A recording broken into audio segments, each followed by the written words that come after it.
Existe un lugar rodeado de montañas que alberga una ciudad hecha de esquinas, con realidades paralelas y rincones de mil colores, de callejones y barrios mágicos entre semáforos y andenes donde parchamos con los amigos y de parques que respiran. En medio del caos y la calma, millones de historias por descubrir. Medellín es nuestra casa, pero no es solo una. Estamos aquí para escuchar a la ciudad, para contar lo que no se ve y lo que se ve, lo que duele y lo que inspira, lo que somos y lo que estamos por ser. Habitar Medellín es mucho más relativo de lo que pensamos. Acompáñame a conocer esas muchas Medellines. Buenas noches, bienvenidos nuevamente a Relativo, un espacio para conversar de la ciudad, para que conversemos con esos actores que la están viviendo, la están experimentando desde las diferentes perspectivas. El día de hoy tenemos un invitado muy especial, nos acompaña el profe Diego Bernal. Profe, muchas gracias por este espacio. Yo les quiero contar una infidencia y es que el día de hoy en primer lugar estamos en el cementerio Campos de Paz. Y lo segundo es que ya llevamos un buen rato conversando, entonces eso también creo que va a ser mucho más amena la conversación. Hemos recorrido todo el cementerio, creo que hoy les vamos a contar historias muy interesantes de lo que aquí sucede, lo que se está gestionando. Profe, nuevamente bienvenido, gracias por este espacio, gracias por la posibilidad también de hacerlo en este espacio tan mágico. Y bueno, siempre nos gusta iniciar con esa presentación tuya. Te estaba contando un poco que nos gusta que te liberes de todos esos preconceptos, de todo eso que la etiqueta normalmente demanda, que tenemos que hacer, y que nos cuentes quién es Diego Bernal. Primero, ese apelativo de profe yo creo que es un sueño, porque siempre quise ser profesor. Entonces, cuando yo voy caminando por el barrio y gente que no me ha visto en la vida me dice profe, entonces uno dice como tengo pinta de profe, ¿qué pasa? Pero sí, entonces eso me encanta. Diego Bernal, siempre me he presentado como Diego Bernal. Pero mis amigos de toda la vida me conocen como Maverick. Y ese Maverick, que sigue siendo mi correo, que sigue siendo mi YouTube y muchas cosas, es también ese como yo soñador, ese como donde puedo ir y donde sueño ir y donde quisiera ir, ese también es como Maverick. Y esto es maravilloso porque nos vienen buscando todo. Ahorita nos falta que no apaguen la luz, pero ya nos están trayendo otro féretro. ¿Qué es lo que estás moviendo afuera? Una carreta. Lindos. Lo bonito es que ya tenemos también tomas para el 28 de diciembre. Entonces, Sí.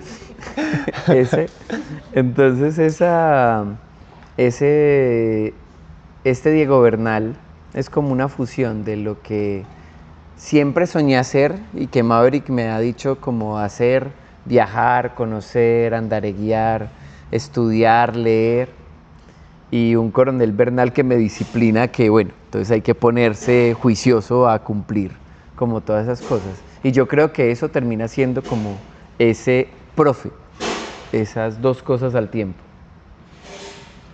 Las ánimas no son, aclaramos, las ánimas son más juiciosas. Profe, bueno, quisieras...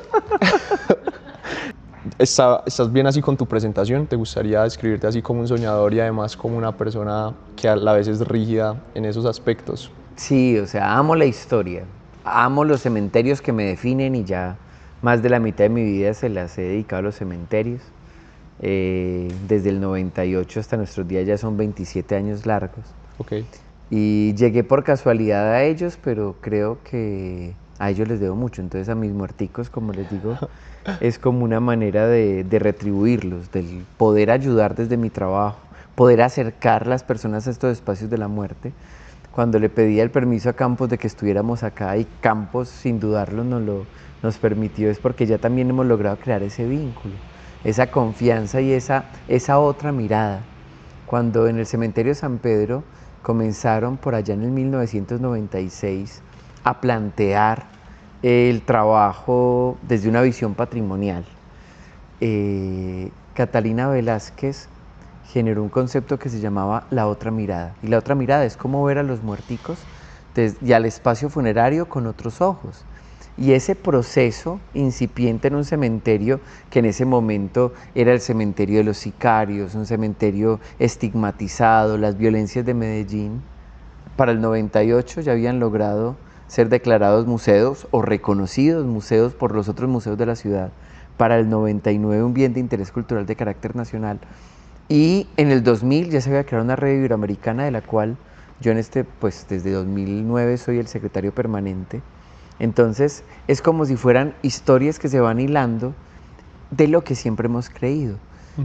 El mirar la muerte con otros ojos es entender que los vivos y que la vida habita los cementerios, como lo hemos hecho a lo largo de estas horas, de poder compartir, hablar de la vida, y eso no significa en ningún momento irrespetar a los muertos, es honrarlos. Entonces, esa también sería como algo que me define, el poder habitar tranquilamente estos espacios a los que les debo muchas cosas. Profe,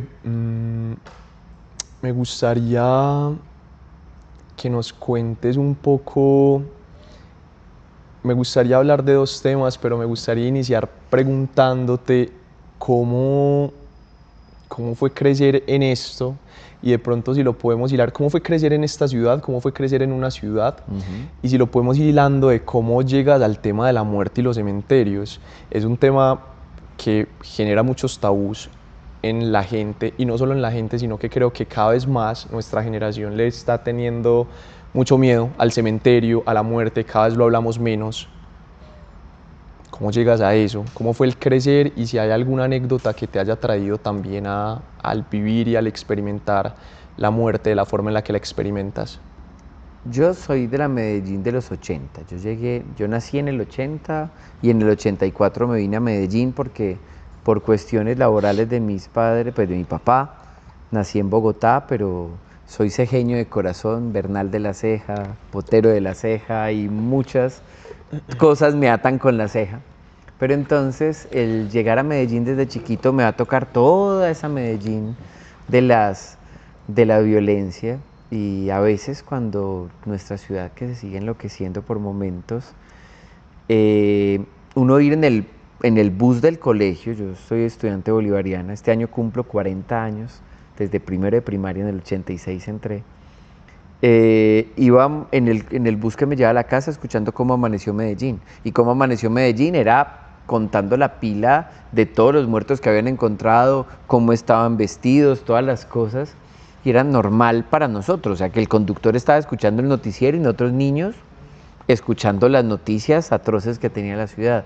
Después nos tocaron las bombas y el acordarte dónde te tocó y el ir a novelerear cómo quedaron esas casas y esas cosas. Entonces era una Medellín muy difícil donde la muerte se nos aparecía en cualquier parte. Todos los que crecimos en la Medellín de los 80 nos tocó ver un muerto o un escenario de muerte. Entonces, que hubo una balacera, que hubo un atentado, que de repente se estrechaba la vía porque estaban haciendo un levantamiento. Entonces, la muerte fue tan visible que nos generó unas marcas indelebles. Lo hablábamos ahorita conversando, Medellín es la ciudad que puntea en cremaciones en todo Colombia.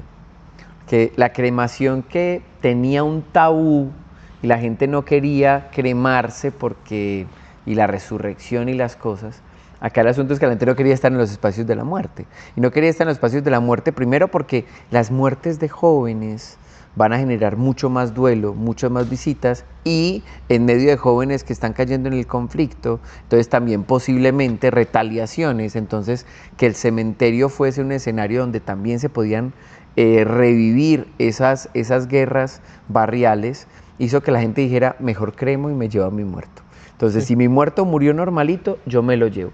Entonces, la cremación y la violencia y todas esas cosas nos marcó. Pero por eso llegué a la muerte, no.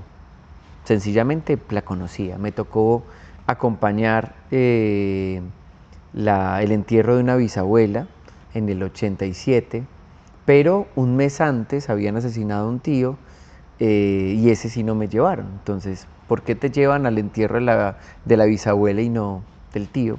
Pues normal. Porque somos también la generación en que ya comenzaron como a filtrar, van o no van y eso. Pero en el 98 después de haber estado prestando servicio militar en el 97 y volverme a encontrar con la muerte y los muertos en lo que era la zona nororiental de la ciudad, como joven estudiante de comunicación social en primer semestre, me pusieron a investigar muchas cosas al tiempo. Yo decía, pero uno investigando tantas cosas, ¿por qué no centrarse en un tema? Entonces dije yo, voy a hacer un parque. Y decidí ir, ¿no?, a hablar del Parque de San Antonio. Y le ofrecí esa opción a mi profesor de antropología, que era Edgar Bolívar, y dijo, no, ya hay otras personas que están trabajando en un parque. Y yo, hostia. Y otro profesor, gran profesor, y espero que esté bien, Federico Medina, tenía una investigación que llamaba Espacios Urbanos de la Ciudad Global, que es muy parecido a Relativo, en el sentido de, hay cosas que aquí y en la Conchinchina ya se parecen. Un supermercado, un aeropuerto, un centro comercial, pero obviamente es relativo porque se personaliza, porque el detalle local son las góndolas, pero acá tenía que tener más arepas, sí, o más quesos. Entonces, ¿qué era esos espacios globales, globalizados, espacios urbanos de una ciudad global, pero además que los diferenciaban? Okay. Y él quiso trabajar ese semestre jardines cementerios, y dije yo, bueno, entonces ofrecía al profesor de antropología trabajar el cementerio San Pedro y trabajar con el profe Federico el jardín cementerio. Y me dijo que sí. Entonces, mientras estaba con mis colegas, pues el equipo de trabajo en el San Pedro, y me venía acá a Campos a hacer mi investigación, dije, si hay que tomar fotografías, también fotografía en el cementerio. Y si hay que hacer un guión de radio, pues hagamos un guión de la muerte. Y si tengo que leer una investigación, pues trabajemos de rituales.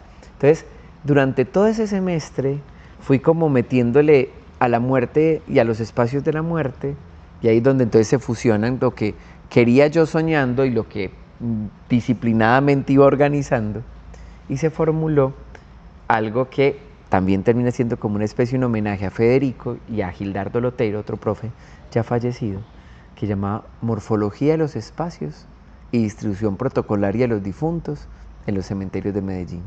Cómo cada habitante de la ciudad, dependiendo de su cultura, de su religión, de las tradiciones familiares, iba a tener un espacio o en un lugar de la muerte, okay, o en un tipo de ritual. Entonces, todo eso se terminó fusionando en que al final del año me di cuenta que los muerticos necesitaban ser trabajados y que a mí me agradaba esto, y desde entonces me quedé. Y lo que decías de la infancia es que mi otro yo, al que le gustaba escaparse, al que les gustaba estar en la parte rural, también en los muerticos lo ha tenido, porque así como trabajamos disciplinadamente estos cementerios de la ciudad, también la red ha permitido el tener amigos en otras partes para ir a acompañar y apoyar a esos muertitos y ese trabajo funerario que se hace en otras regiones. Entonces siguen siendo mis otros yo, ahí trabajando como en torno a los muerticos. Hay algo que quería de pronto como hacerle mayor énfasis. Yo tengo 29 años, ¿cierto? Y me gusta mucho estar hoy en Campos de Paz porque mi mamá falleció hace 8 años y estaba enterrada en Campos de Paz. Ya nos la llevamos para un osario. Y cuando ella se murió, yo venía en una etapa en la que yo pensaba, todavía eso no está muy claro, el sistema de creencias aún está, creo que en esa etapa de formación, pero yo pensaba que yo era ateo, que nada, que la vida se acababa el día en que uno se moría, que uno es materia y que la materia se vuelve maticas o que se vuelve todas esas cosas. Y cuando mi mamá se muere, a mí me entra una sensación muy tesa porque la gente me decía, tú tienes un angelito en el cielo, y eso choca con mi sistema de creencias del momento, porque yo dije, ¿cómo hago entonces yo para esto? Porque la estaba extrañando, dolía un montón, ¿cierto? Por todo el apego que eso tenía. Y empiezo yo a explorar también la idea de que quizás haya otra cosa, y también me sentía más cómodo con la idea de que ella estuviera en otra parte, ¿cierto? Por el miedo que me generaba que ella ya no estuviera más, por el apego. Pero quisiera preguntarte eso, para ti, ¿qué es? O sea, ¿qué es la muerte y uno cómo se come eso? O sea, en tu sistema de creencias, ¿qué es eso? ¿Hay vida? ¿Hay reencarnación? ¿Nos morimos y aquí quedamos? ¿Vamos al nirvana? ¿Qué es la muerte para vos y cómo la resignificas con tu sistema de creencias? Hay una respuesta académica muy bonita, pero que nos habla también de lo que tú sentiste. Y es, cuando nos ponemos a revisar la experiencia humana desde que somos sapiens tempranos, la muerte va a ser una de las primeras cosas que nos problematiza. Porque una cosa es yo saber que me muero. Ok, pero ¿qué es morirse? ¿Qué se siente al morir? ¿Se acaba todo? Entonces, eso nos... La pregunta entonces termina no siendo tan simple. Entonces, ¿qué nos va a parecer? Desde una de las primeras escenarios que vamos a tener de pensamiento filosófico es acerca de la trascendencia. Y eso llamamos escatología. Y la escatología es entonces cómo cada grupo humano definió eso. Intentar resolver, mira, cuando tú te estás muriendo, tú sientes esto. Y después de que te mueres, que entonces tendríamos que definir qué significa que ya estás muerto, qué va a pasar contigo, no solamente desde lo físico, que es una realidad cadavérica, sino también se desvanece, ¿qué?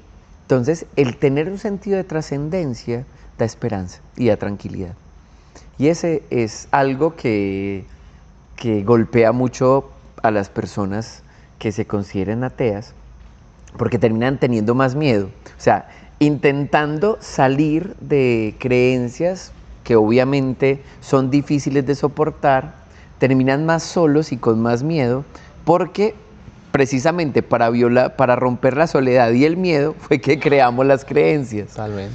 Entonces, ¿cuál es la creencia verdadera?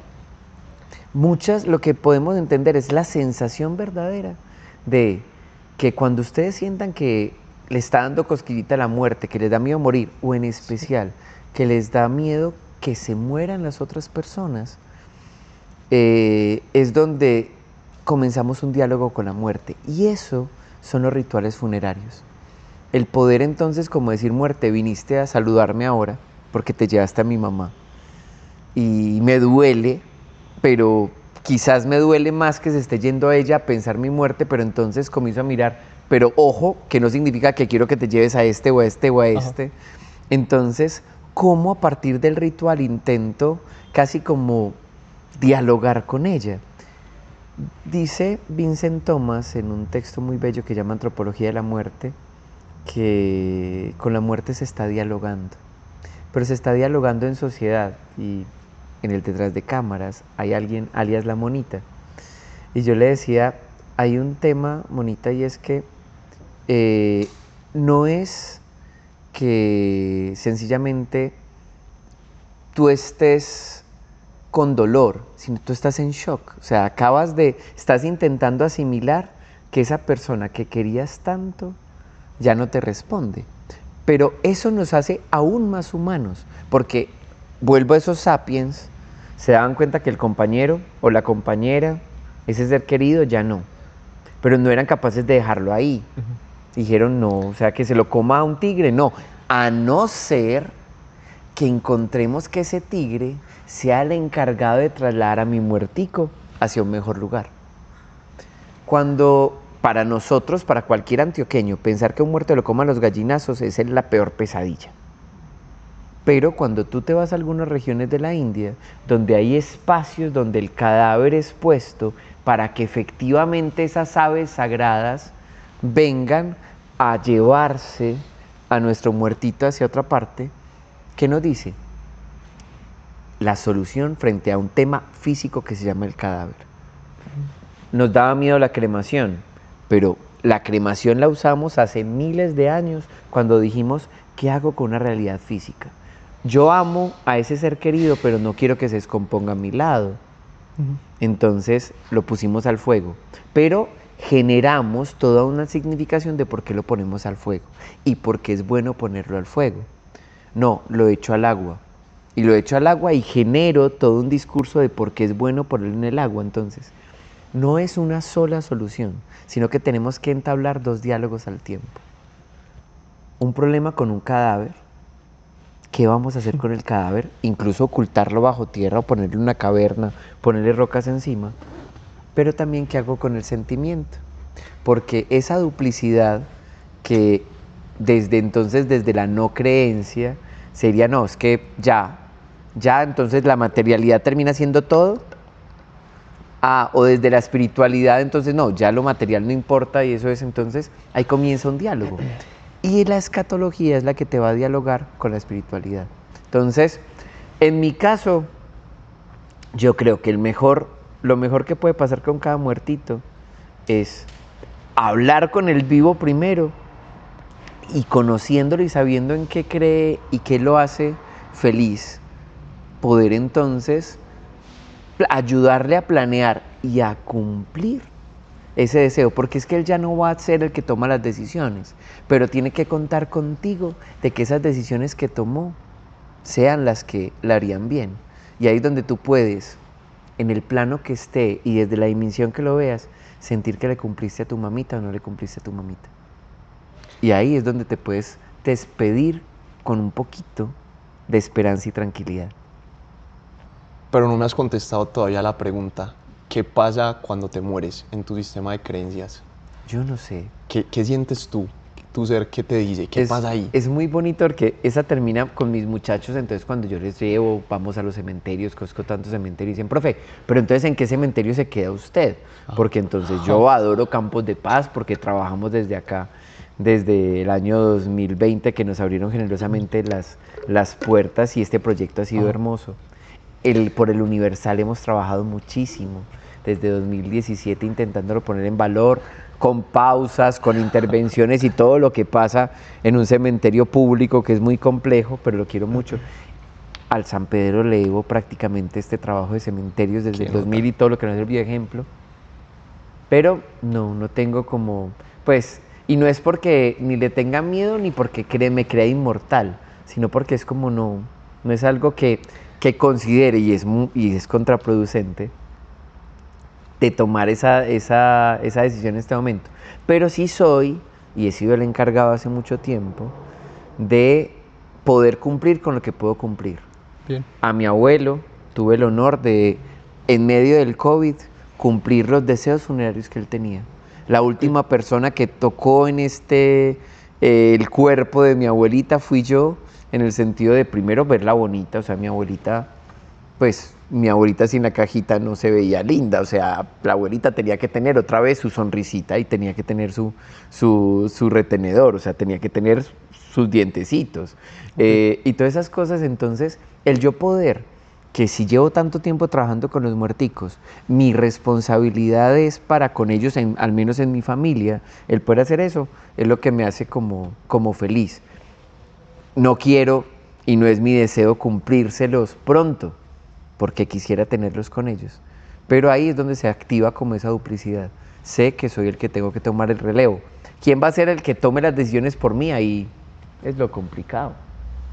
Cuando llegamos acá, a ver, les quiero contextualizar, nosotros queríamos hacer esto, nosotros estamos acá en un sitio que el profe nos empezó a hacer todo el recorrido, estábamos en es un arca, o sea, tiene la forma de arca, el concepto de arca, y después llegas al final a un ágora. Nosotros queríamos hacer la grabación ahí, pero resulta que hoy ha habido un desfile de ritos fúnebres en el cementerio y no pudimos, nos vinimos para este espacio que es un osario, ¿cierto? ¿Dónde está? Acá estamos en el cenizario, en el corazón del Templo de las Cenizas aquí de Campos de Paz. Y algo me parecía muy bonito sobre todo esto, porque nos tocaron ver varias misas, varias cremaciones en este trayecto y la gente hace muchas cosas, ritualiza un montón esto, desde que traen un trío de cuerdas o todo lo que querían, de soltar las bombas. ¿Qué pasa cuando nosotros no podemos despedir a los muertos? Ahorita hablabas del COVID y nosotros en el COVID, creo que lo estábamos también conversando, fue una gran crisis porque las personas no sabían qué pasaba con sus muertos, se desaparecían y no solamente eso, no solamente el COVID, sino que creo que hemos sido una ciudad y un país que no ha podido ritualizar muchas de las muertes. Hoy estamos con el auge, por ejemplo, de un tema que es la escombrera, que cientos de personas desaparecieron en la escombrera y hoy sus madres aún los buscan. En el país, cientos de desaparecidos que jamás pudieron sus familias ritualizar sus muertes. ¿Qué pasa con esas? ¿Cómo se transita el duelo cuando no puedes ritualizar la muerte de tu ser querido? A ver, yo creo que ese es un acto social. Uh-huh. El poder sepultar a mi muerto es un acto social súper importante. Y volvíamos ahorita a la conversación que una de las cosas más dolorosas durante el COVID fue precisamente el no poder tomar las decisiones frente a voy a acompañar cuando muera, soy yo el que me voy a dar cuenta que ya está muerto o me lo avisaron en este momento. Es muy distinto a que digan durante en el transcurso de la noche murió su ser querido. No, o sea, que murió porque el de la cama 28 murió. Entonces, claro, era una situación, estamos en un estado de conmoción, pero eso nos dejó con muchos rayones. Obviamente el sector de la salud estaba colapsado, le pusieron todo lo que podían arriesgando sus vidas, pero ahí viene una parte importante. Casi siempre nos enfocamos fue el sector salud, pero se nos olvidó el sector funerario. A nuestros operarios en los cementerios no los priorizaron. Y ellos se duplicaron y triplicaron en turnos para que los hornos crematorios no colapsaran. Bogotá, siendo una ciudad capital, una ciudad que es 4 veces más grande que nosotros tenemos más capacidad de hornos que ellos. La tecnología de nuestros hornos es superior. Y me decías que es la ciudad que más crema. Es la ciudad que más crema, pero ante esa circunstancia que hubo, solidaridad. Se unieron las funerarias, los cementerios, todos los que tenían que tomar decisiones frente a eso, y van a funcionar como un relojito. Y como un relojito es los COVID priorizados siempre. Sabíamos que al muertico no lo habían podido acompañar los familiares, que tenían ese dolor. Si nosotros le agregamos el que se quede en un container refrigerado y que se lo entreguemos, como pasó en algunas partes del país, 2 semanas después, ¿qué te estoy entregando? Sí. Y los invito a los que habitan Medellín, ¿cuánto tiempo supieron que se tardaron en entregarles un cuerpo COVID? Y realmente en la ciudad de Medellín, aún en los peores momentos, difícilmente nos demoramos más de 24 horas. Entonces, ¿y eso qué significó? Que el sector funerario trabajó en bloque para intentar que al menos con dignidad los muerticos pudieran llegar, como ya sí podían ser entregados, a sus familias. Entonces, eso en primer lugar es entender la labor tan bonita que hicieron el sector funerario en general, porque no eran solamente las funerarias, vuelven las personas. Las funerarias enriquecieron los tiempos del COVID. No. Las funerarias trabajan para que la gente no se muera. O sea, tú tienes un seguro funerario no con el deseo de morirte, y las funerarias te están vendiendo derechos funerarios, los seguros funerarios no para que te mueras, sino precisamente para que sigas pagando la anualidad sin morirte. Pero de repente en los tiempos de COVID se murieron, y en especial los viejos, que eran los que pagaban. Tú como joven tenías un montón de tías abuelas que cuando tenían que anotar 9 familiares, te anotaban varias veces, y no importaba, igual no te ibas a morir. Las que murieron fueron ellas. Entonces, cuando se tuvieron que atender tantos servicios al tiempo, eso ya no era la ganancia, porque entonces, con la misma cuotica chiquitica que tú pagas mes a mes, que eso es lo importante de las filiales, igual te cumplieron con todo el ritual en medio de lo que se pudo. Eso también lo asumieron el sector funerario en general, porque no importaba entonces, estos hornos son más caros, no, estamos en COVID. Y eso, se unieron como gremio para trabajar con dignidad a favor de nuestros muerticos. Y eso se los agradeceré siempre. Yo mismo fui beneficiario de eso, porque si mi abuelo le pude cumplir los rituales, fue porque entre la funeraria de San Vicente y el cementerio San Pedro le pude cumplir el deseo funerario de mi abuelito de estar en la bóveda que era suya, donde seguirá, donde está con sus papitos, y al lado está mi abuelita con su bisabuela. Pues con mi bisabuela, la mamá de mi abuela. Entonces, eso lo hizo el sector funerario para garantizar esas dignidades de ahí. Entonces, ahí no pudimos tomar rituales, pero en Medellín se intentó, en medio del caos, hacerlo con dignidad. y se logró en buena medida. Doy fe, en el año 2020 que empezamos a trabajar en plena pandemia acá, si la gente no puede ir al cementerio, ¿para qué podarlo?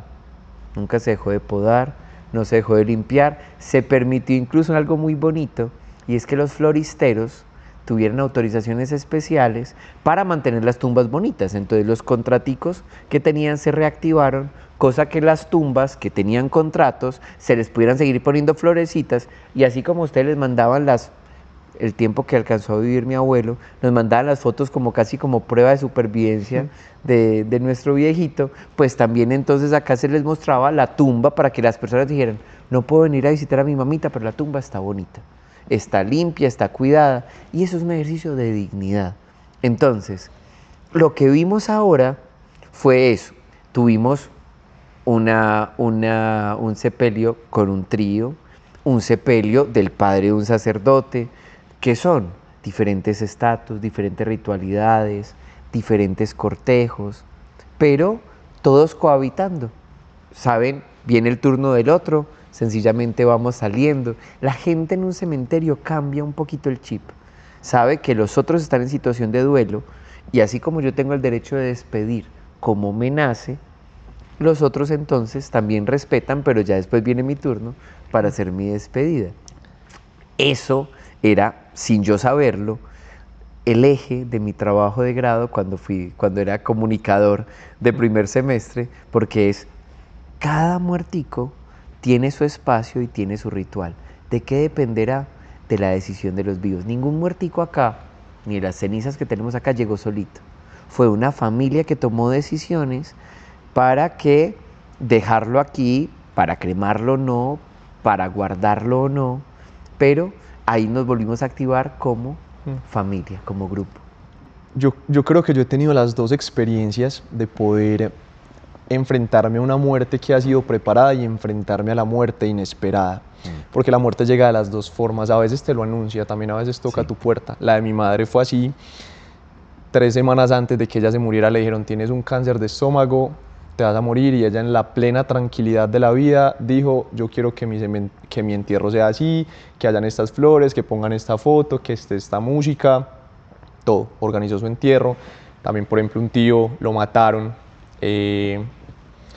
Me parece que el poderte preparar es un privilegio, el poderte preparar para la muerte, y a veces, y la verdad, estamos preparándonos para la muerte. Cada día de vida es uno más cercano a la muerte, pero no somos conscientes de eso. Muchas veces no lo somos conscientes, me parecía la queremos negar. O la queremos negar. La queremos negar más bien, creería yo. Y todo acá se empieza a articular como un relojito. Es muy bonito, como ahorita lo conversábamos cuando estaban entrando al horno crematorio, y es como ese momento en el que te enfrentas a la muerte tan cerca que todo lo demás se suspende, no existe pasado, no existe futuro, estás ahí, no importa nadie más fuera de ese espacio. Hay un halo como que envuelve todo el lugar, y la gente sabe qué lugar tiene que ocupar en el cementerio, sabe si debe entrar al horno funerario, sabe en qué lugar se tiene que sentar en la iglesia, si estabas muy cercano a la persona que está fallecida o no. Me parece muy, muy interesante cómo eso se va configurando, y además también cómo se va estructurando el cementerio. Y que eso era una cosa muy bonita. Ahora, como negamos la muerte, entonces ya mucha gente no sabe cómo comportarse porque no está habituado a ir a un velorio, no está habituado a la cosa, porque no te llevaron chiquito.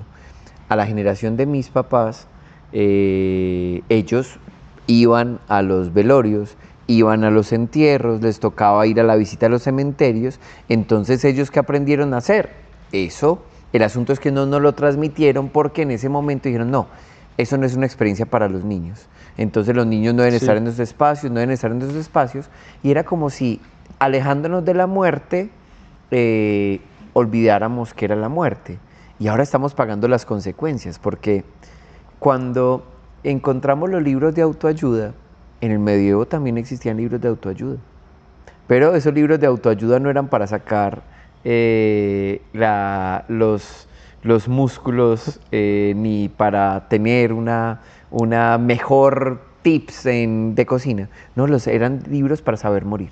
Ok. Y esos libros para saber morir te preparaban para que tú asumieras ese trabajo de tu madre, que tenía dolor y tenía miedo, pero que también tuvo la entereza de decir, listo, les voy a quitar un montón de líos de encima. Y un montón de líos de encima es que al ella verbalizar Claro. qué era lo que quería que se hiciera con ella, ustedes ya pudieron actuar sobre seguro. Sí. No podían actuar contra la muerte, pero como estaban siendo guiados por el deseo de ella, en medio de eso ayudó.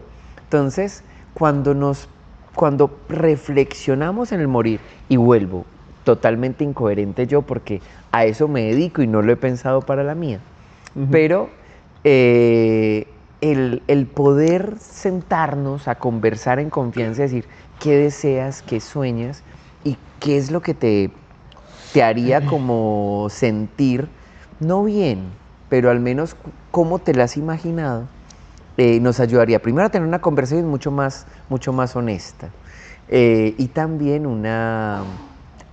caminar sobre seguro, y es volver a normalizar.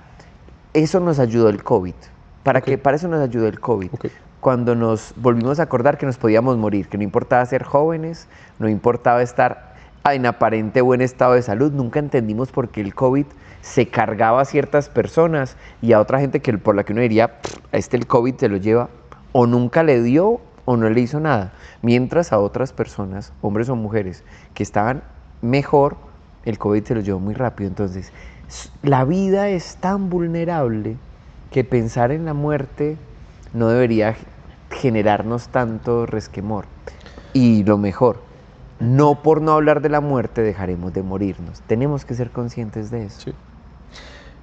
Profe, este cementerio pues está desde el 69, desde el 70 que se empieza con... Nuestro primer muertico Martín llega en agosto del 70, como espacio que se está adecuando desde el 69. Y precisamente en la mañana de hoy se estaban conmemorando todo lo que va a ser como ya esos actos que van a dar como inicio a la sociedad que económicamente soportó el proyecto. Entonces, ¿cuál celebrar?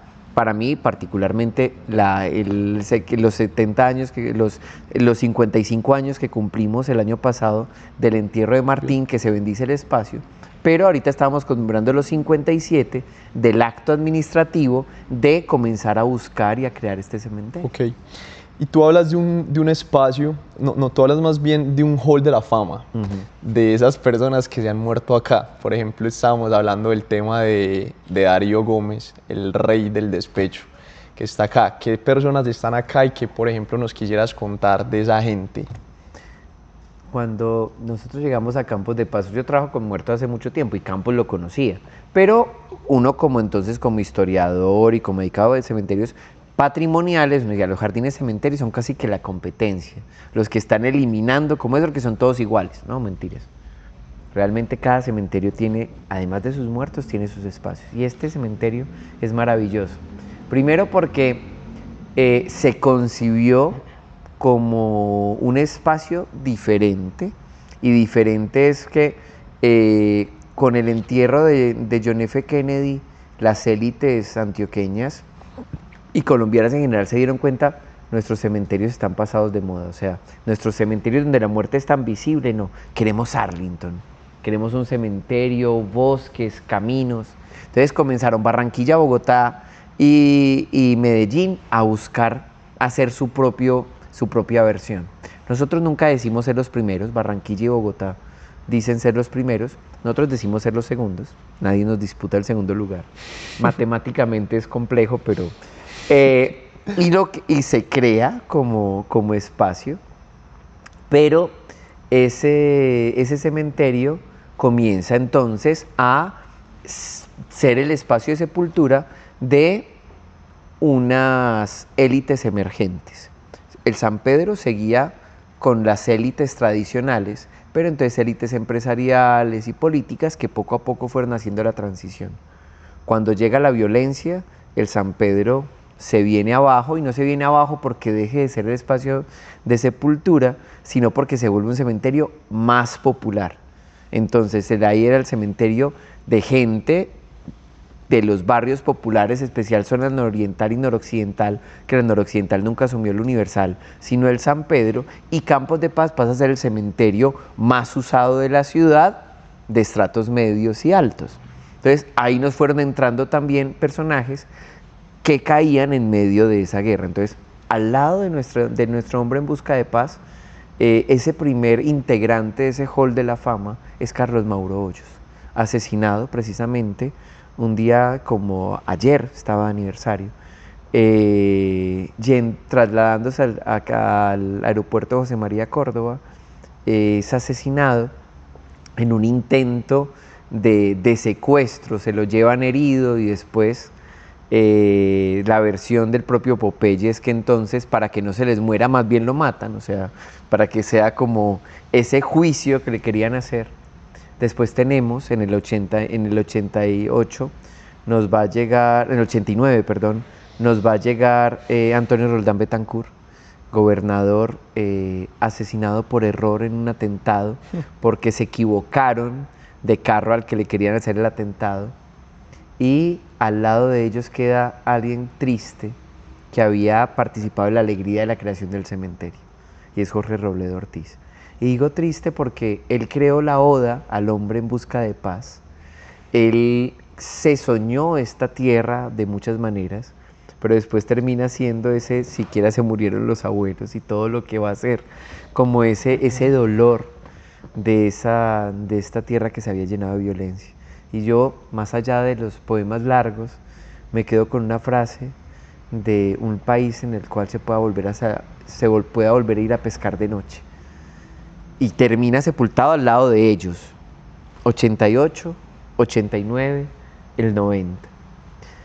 Pero eso que entonces es como, bueno, la política antes había sido el hall de los artistas, porque Jorge Marín Vieco, el creador de la escultura El hombre en busca de paz, cuando muere en el 75, queda sepultado debajo de su monumento. Y de acuerdo con la familia también posiblemente estuvo Carlos Vieco Ortiz. Tenemos un montón de historias que estamos todavía intentando recopilar y reconstruir, pero gracias, y ahí sí los tenemos, a la intervención de Jorge Marín Vieco, tenemos a Pietro Mascheroni y a Gonzalo Vidal, el quien musicalizó el himno antioqueño, como en un espacio que quería ser del arte. Pero en medio del arte, para esas épocas nos va a llegar nada más y nada menos que don Gildardo Montoya y todo lo que va a hacer esa música parrandera, cuando desde octubre, o bueno, desde septiembre ya se siente diciembre, dirían las emisoras, pero cuando comienza esa música parrandera, vuelve ese gitanillo groserón y todas esas cosas, entonces don Gildardo se convierte en la tumba representativa.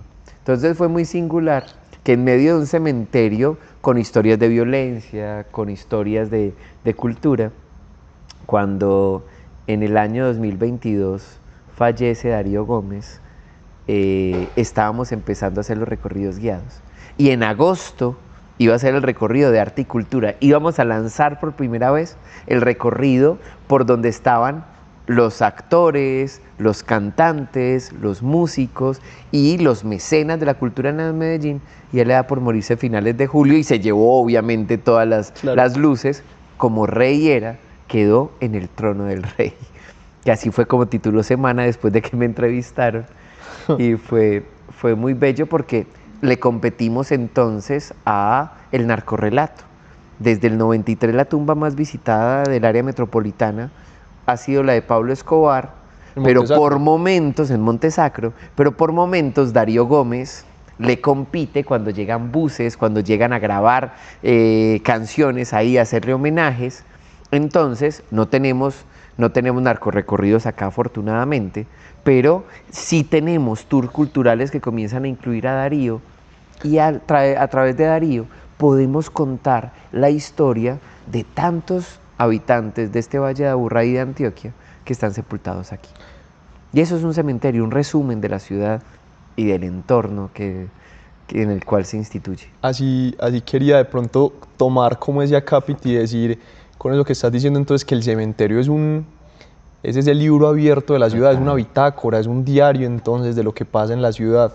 O sea, si te recorrieras los cementerios a través de estas historias, podríamos saber cómo ha sido la historia de esta ciudad. En qué creen, qué es lo que les parece estéticamente bello, qué valoran, cómo es ese vínculo también. Sí. Hay visita, no hay visita.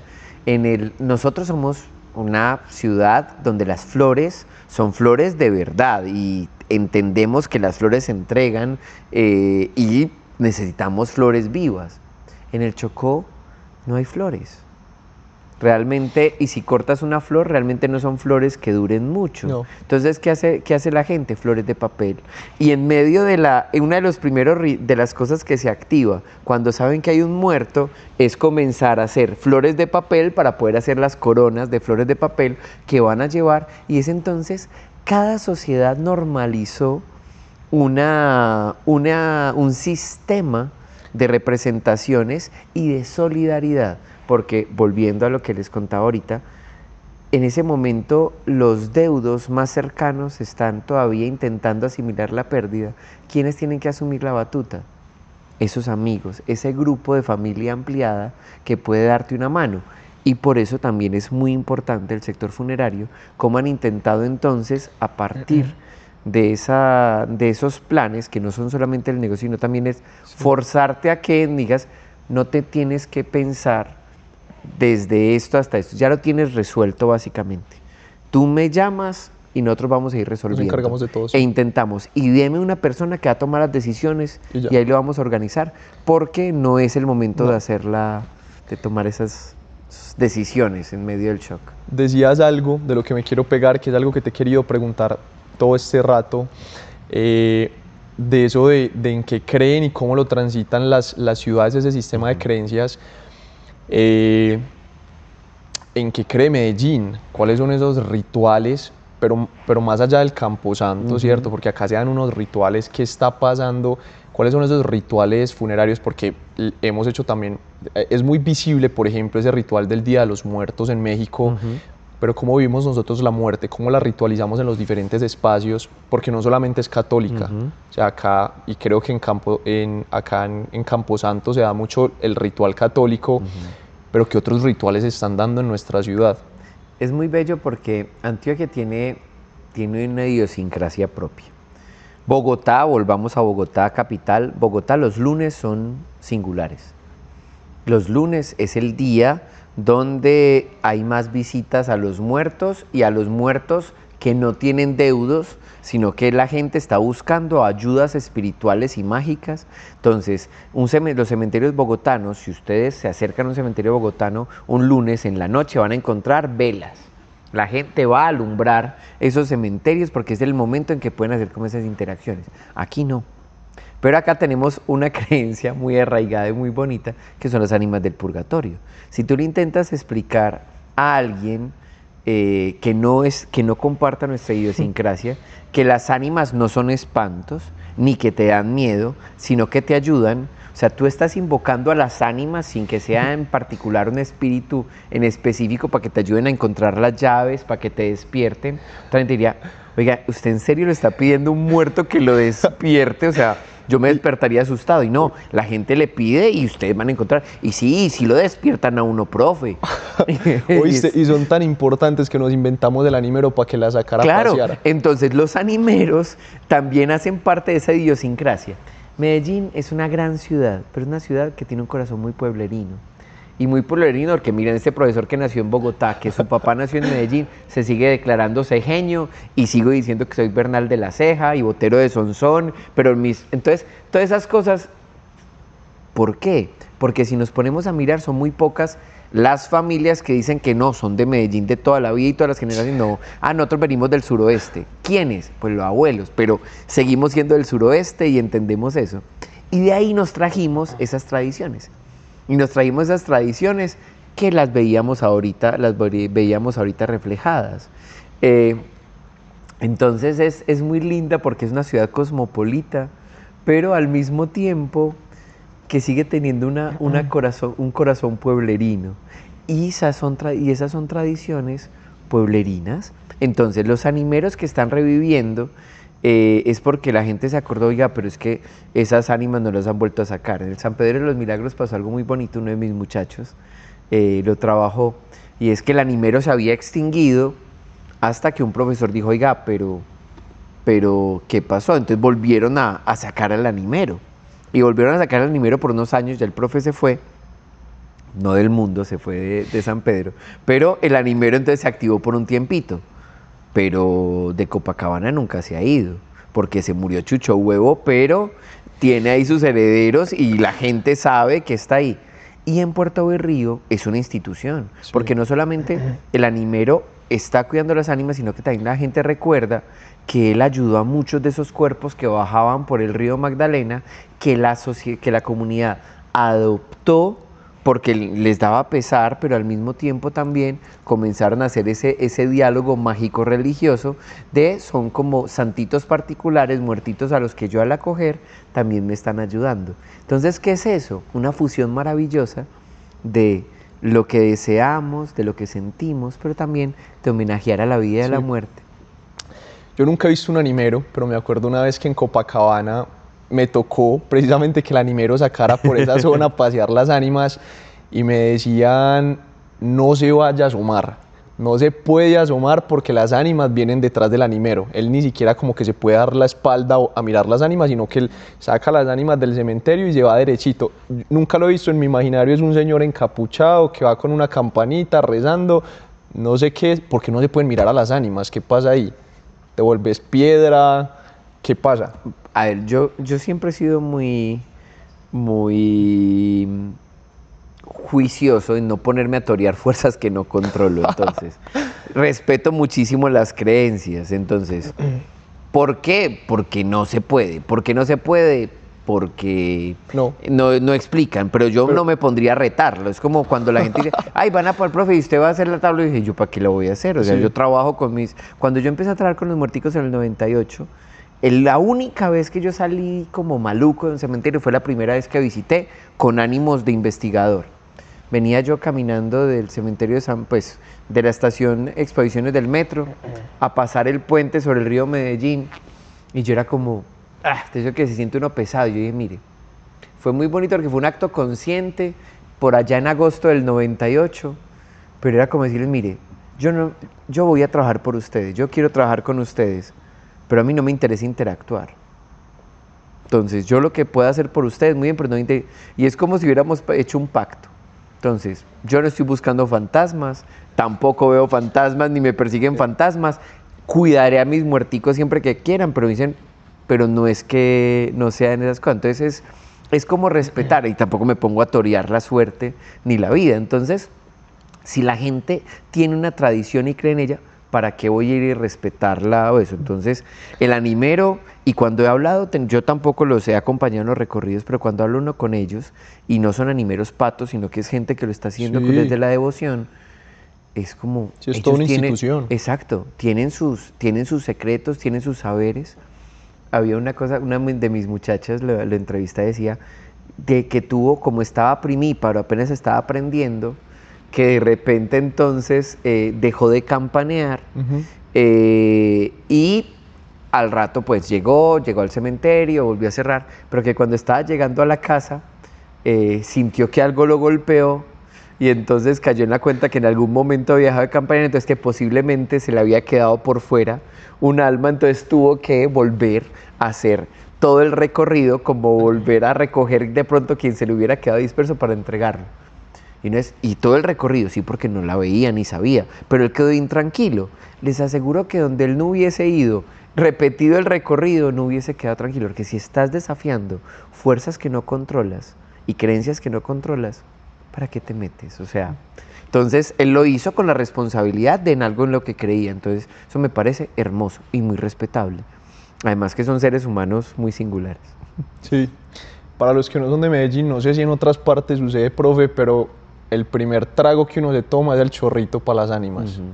Eso es como, no sé. Y los memes ahora con los nuevos impuestos, básicamente que ya no se le va a poder dar el chorrito a las ánimas con el precio del aguardiente. O sea, eso miren que es como todas las idiosincrasias afloran en torno a la muerte.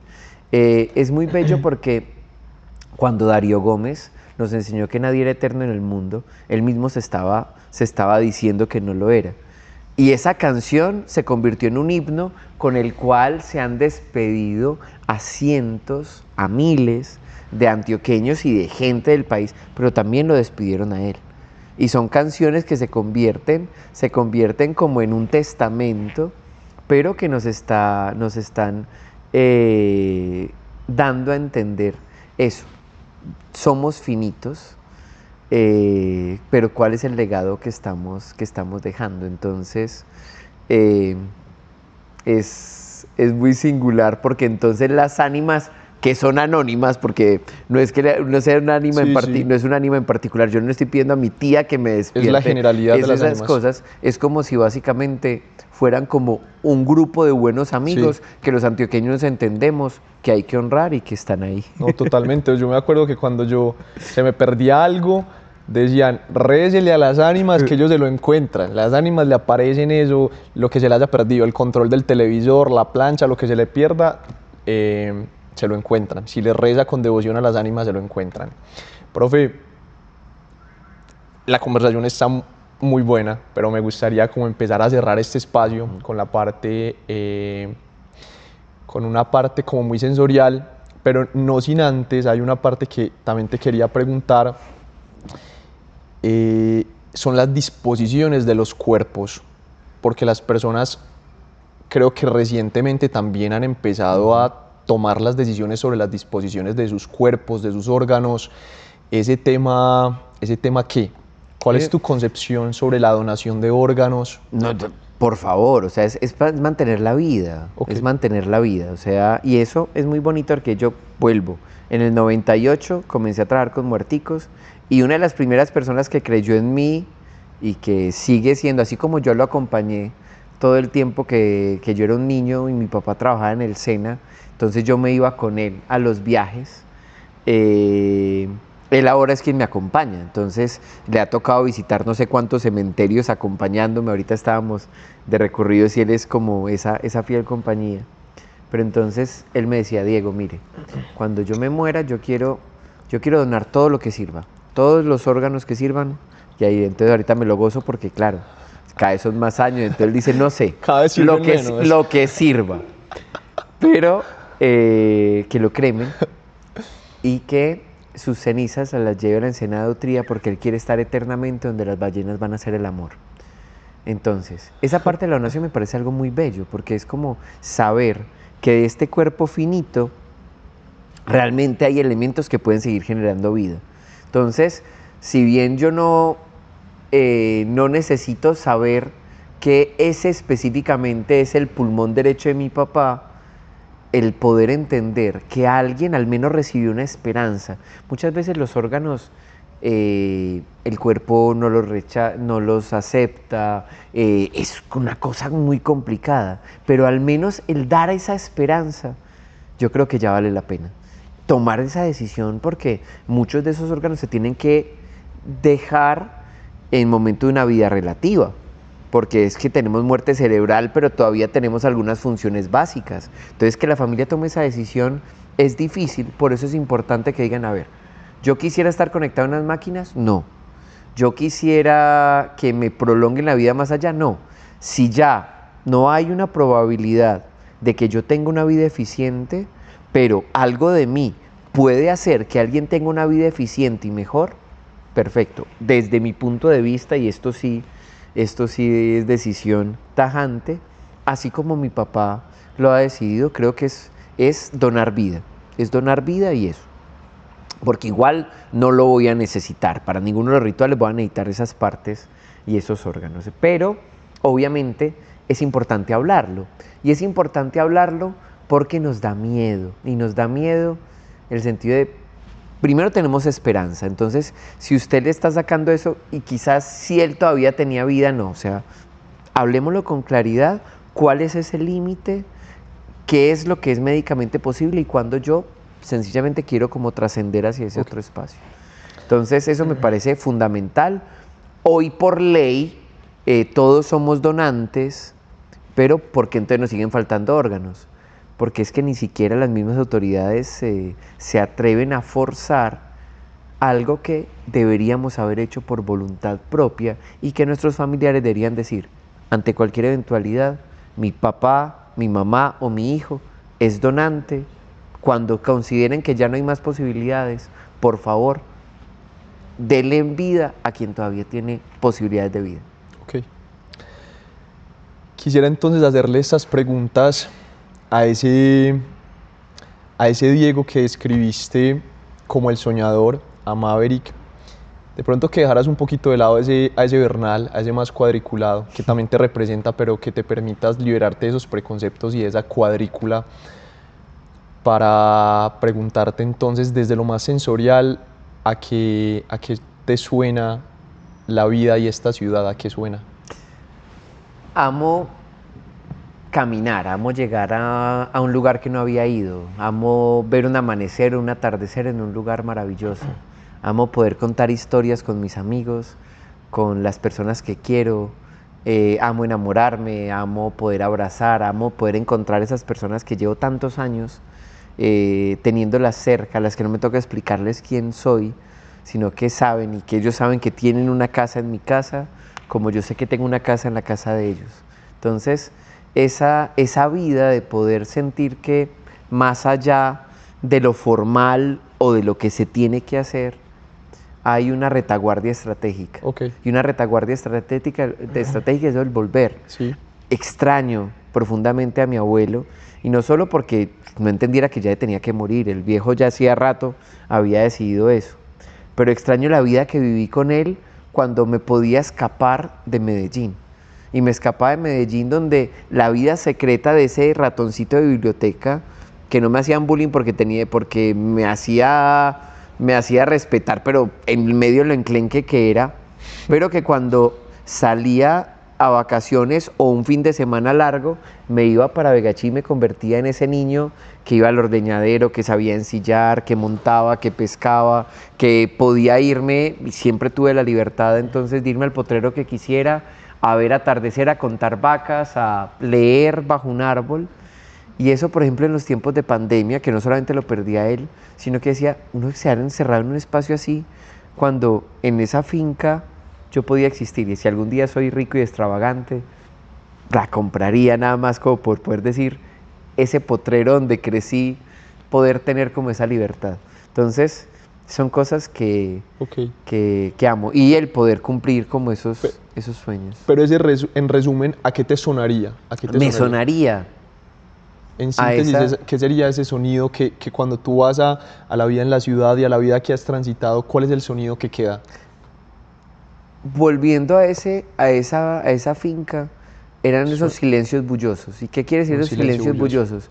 Y es porque hipotéticamente no habían voces, nadie estaba hablando, pero escuchabas el viento, sí. Escuchabas los insectos, escuchabas las aves.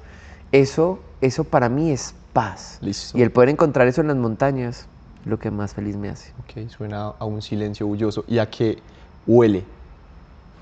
A tierra. ¿Te huele a tierra, a lluvia, como cuando vuelve a llover después de que no ha llovido y que tú respiras como ese vaho, me parece hermoso. O también, de cierta manera, como el mar también te puede traer esos olores. Sino que el sol y yo somos más distantes, entonces por eso me voy más bien para la montaña que para la costa. Ok. ¿Y a qué sabe? Ay, a cosas ricas, a jugos, a guisos. No me gusta casi el dulce. Amo el café, pero el dulce no me gusta tanto. Pero los jugos los amo, las frutas, el poder. Un saludo muy especial a Jimena Parsons, porque tenemos una discusión acerca de las frutas en los cementerios. Yo soy feliz en los cementerios, que tengo un montón de arbolitos. Estamos en el Valle de Aburrá, entonces tenemos arbolitos y ya chocamos y yo, son arbolitos y están dándome fruticas.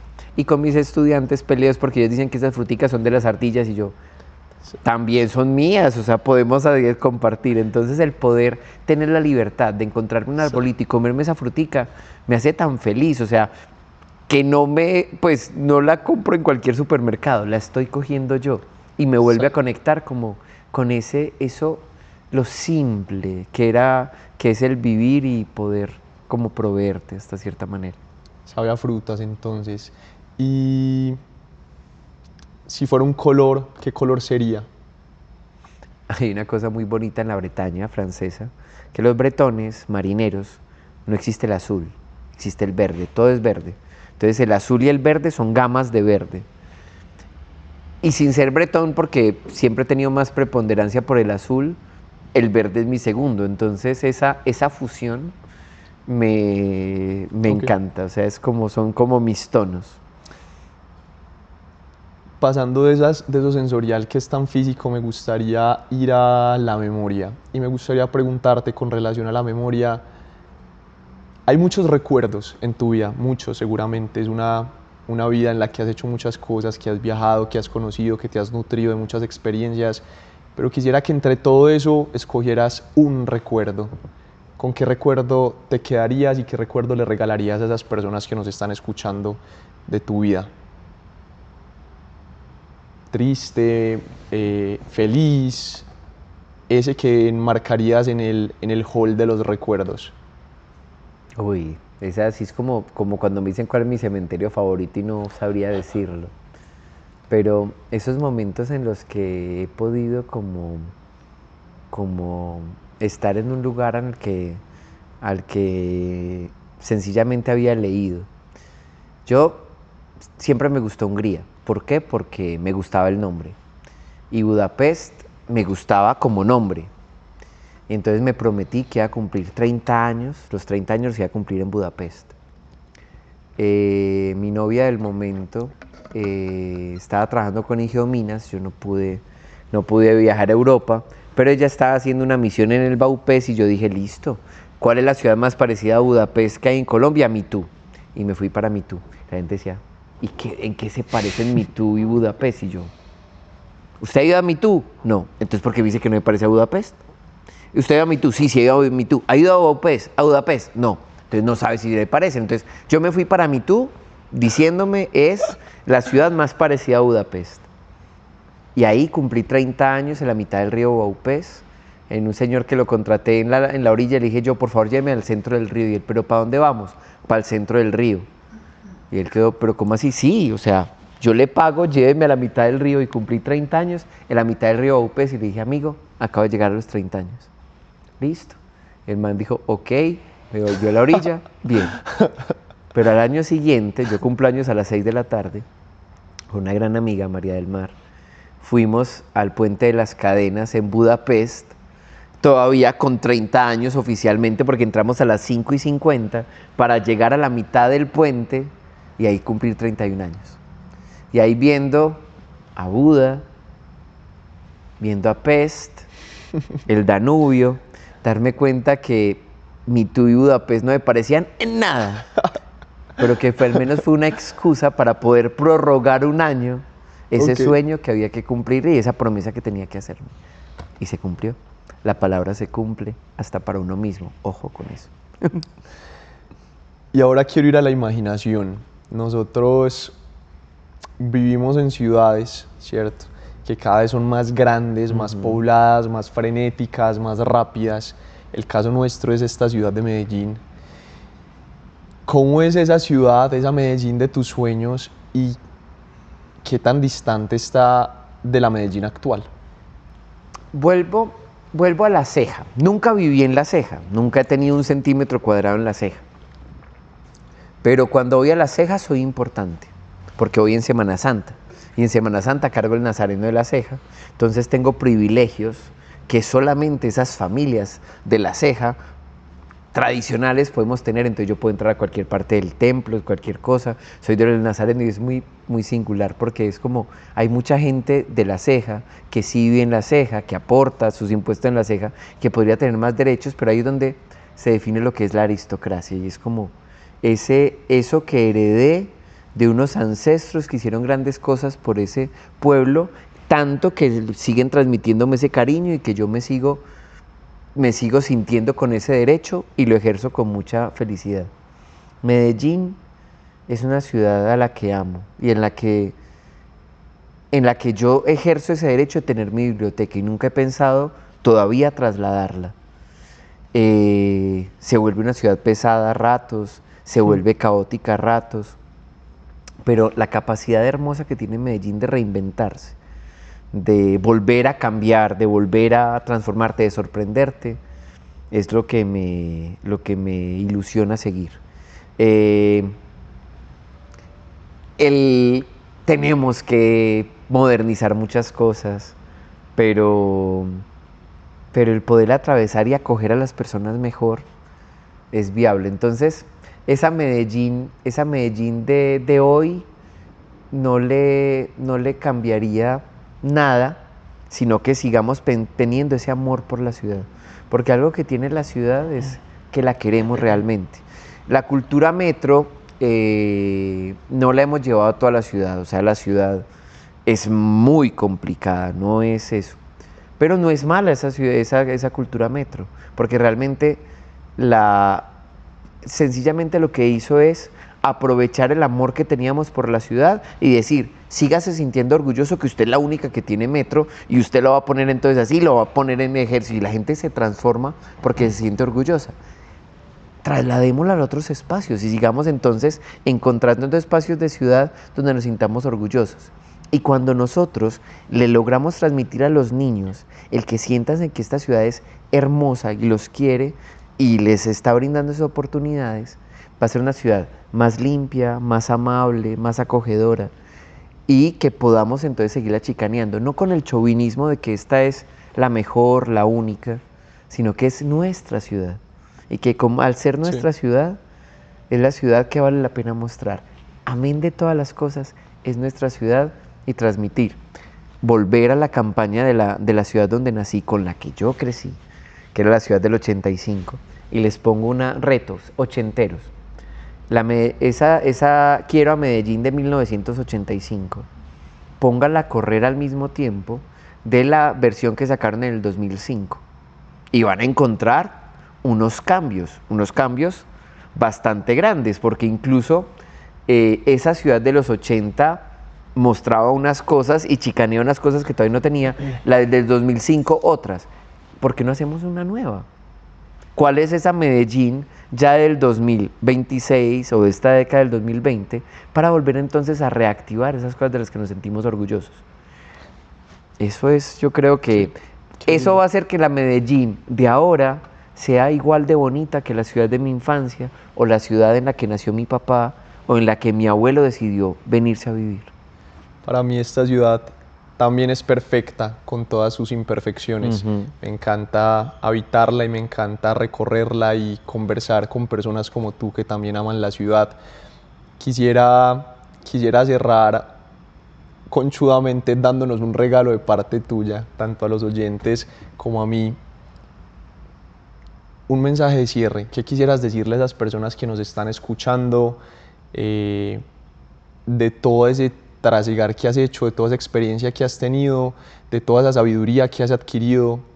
¿Qué mensaje concreto les darías a las personas para enfrentarse a la vida? Yo creo que lo que nos tiene que motivar para la vida es que soñamos y nunca renuncien al soñar. Entonces, ¿qué tienen pendiente? Y esos pendientes son los que nos motivan. Budapest. Yo voy a equilibrar el número de mis años con el número de países que conozca. Y eso es una meta que siempre va a tener entonces. Si la llegase a alcanzar, que no lo he hecho, entonces me obligaría a que el siguiente año tenga que ponerme más creativo, ir a otro lugar, otras cosas. ¿Qué los hace felices? Y no piensen solamente en el premio gordo de la lotería. ¿Qué los hace también pequeñamente felices? Este cafecito me hizo feliz porque después de clases no había tomado cafecito y el poderme tomar un cafecito y acá conversando me hace feliz. Piensen qué los hace feliz como para un buen rato, qué los haría feliz como para un proyecto que ustedes tengan para poderse dar un premio y cuáles son los sueños que tienen a largo plazo. Porque eso es lo que les va a permitir mantener la esperanza. Que hay días muy duros, muy pesados, que estamos mal, pero yo voy a trabajarlo porque yo sé, y lo digo por mis papás, que ellos pueden estar aburridos, cansados y de todo, pero nada más por saber que en mayo van a ir a la primera comunión de su nieto, alias mi sobrino, a quien aman, los va a hacer profundamente felices. Y eso ya que los hizo, que ya entonces ya comprarán tiquetes, ya están pensando el regalo, es en mayo, no importa, pero ellos están pensando en eso, en esa sonrisa que van a tener. Y yo estoy muy feliz porque dentro de 8 días voy a poderme escapar por un ratico de la ciudad, acompañar a mi papá a arreglar un potrerito que tiene mi hermana como hipotética finca sin casa, pero de que él se vaya solo, me voy yo con él, allá a arrancar el hecho, a acompañarlo, a conversar. Pequeñas felicidades que nos permitan guardar la esperanza de que vale la pena estar cansados hoy. Siempre hay algo que nos haga sonreír y eso es lo que necesitamos cuando estamos más jodidos. Yo quisiera cerrar diciendo 2 cosas que me quedan muy lindas de la experiencia de hoy. La primera es la felicidad en las cosas simples. El disfrutarse un cafecito, una conversación, todo. Ver las flores en este espacio, flores pegaditas, muy pequeñas, pero que las personas lo hacen y seguramente les dará mucha felicidad. Y lo segundo, quisiera decir algo también con respecto a la muerte y a los rituales, y es que cuando yo supe que mi mamá se iba a morir, ella muy tranquila, yo muy asustado, muy temeroso, ella me dice: hijo, hoy mi vida se apaga como una velita, pero la tuya, eso debe ser motivo para que la tuya estalle como una supernova. La muerte debe ser la recordación de que estamos vivos, de que hoy estamos vivos y vivir agradeciendo las cosas simples. Profe, infinitas gracias por este espacio. Yo muy feliz me quedo con todos estos aprendizajes. Espero que las personas que nos están escuchando también. Sé que sacar 1 hora de su tiempo en esta vida frenética, ajetreada, con tantas otras cosas a las que priorizamos, es difícil, pero ustedes llegaron hasta acá, escucharon esta experiencia. Espero la hayan disfrutado tanto como yo, que me disfruté la conversación con el profe, con Maverick, con Diego, con Bernal, con esas personas que te habitan también en ese mismo espacio. ¿Cómo te encontramos? ¿Cómo podemos acceder a este proyecto que tienes? Bueno, Ni Ángeles ni Perros, que es mi equipo de trabajo, tiene su Instagram, que me lo llama Ni Ángeles. Yo no soy un viejito, yo no tengo redes sociales. Okay. Siempre respondo correos muy juiciosos, maverickbernal@gmail.com. Siempre respondo los mensajes. Y bueno, hay otro montón de sueños que estoy pendiente porque también uno tiene que actualizarse, muchachos. Entonces ahí estamos pensando a ver. Ni Ángeles ni Perros en redes sociales, búsquenlo, o busquen aproximaciones de Ni Ángeles ni Perros en las redes. Y está el blog de Maverick, que ahí también es donde pongo mis clases y mis cosas. Okay. E Ilvanautas, que es como el sueño que tengo ahorita como de historiador, de crear cosas. Lo que pasa es que soy tan bueno en redes sociales que creamos las cosas y yo no he podido nunca acceder. Pero ahí están mis amigos de Ilvanautas y los quiero mucho. Y les prometí, esa fue promesa de este año, que voy a aprender a manejar las redes para poder hacer caso. Pero nos comprometemos a que vamos a pegar en la descripción de este capítulo las redes sociales, tal cual como lo pueden encontrar al profe. A ustedes los invito a que nos sigan acompañando en estos espacios, a que vayan también a los canales, a YouTube, a Spotify, que nos sigan por ahora en las redes como Isaac Correa Escobar. Ahí vamos a colgar toda esta información. Si hay algo más que quieran conocer, si hay algo más de lo que quieran que discutamos en la ciudad con actores así como el profe Diego, que la están experimentando, que la están viviendo desde sus diferentes escenarios, cuéntenos, escríbanos. Y bueno, nos vemos en un próximo episodio. Profe, un placer, gracias. Y gracias a ustedes, en verdad que la pasé muy bien. Gracias, profe. Sí.